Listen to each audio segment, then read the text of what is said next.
Star మా ఛానల్లో ప్రసారమవుతున్న serial గుండె నిండా గుడిగంటలు.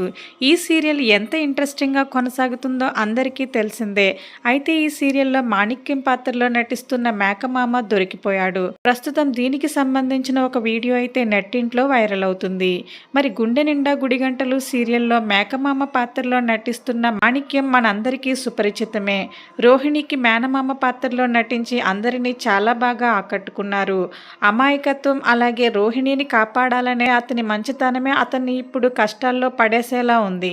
అయితే గుండె నిండా గుడిగంటలు సీరియల్లో నటిస్తున్న నటీనటులు తమ అందంతో అలాగే చక్కని అభినయంతో 2 తెలుగు రాష్ట్ర ప్రజల్ని చాలా బాగా ఆకట్టుకుంటున్నారు. అయితే గుండె నిండా గుడిగంటలు సీరియల్లో మాణిక్యం పాత్రలో నటిస్తున్న మేకమామ ఇప్పుడైతే దొరికిపోయాడు. దీనికి సంబంధించిన ఒక వీడియోని బాలు సోషల్ మీడియా వేదికగా అభిమానులతో పంచుకున్నాడు. ప్రస్తుతం బాలు షేర్ చేసిన ఆ వీడియో నెట్టింట్లో అయితే వైరల్ అవుతుంది.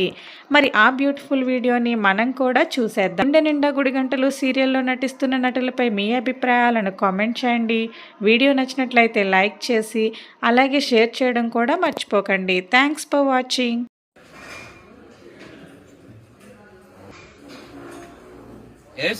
మేకమామ దొరికాడు. నేను దొరికింది ఇక్కడే కాదు బాలు, సింగిల్ కాదు కదా. దొరుకుతాడు, ఎక్కడ పోతావు? మేకమామ దొరికాడు. ఇంకా సింగిల్ ఎలా దొరుకుతాడు, ఎప్పుడు దొరుకుతాడు, దొరికిన తర్వాత ఏం చేయాలని తప్పకుండా కమెంట్ చేయండి. కొడతారా ఏంటి పంపు తీసి? పక్కా కొడతాం. Bye bye.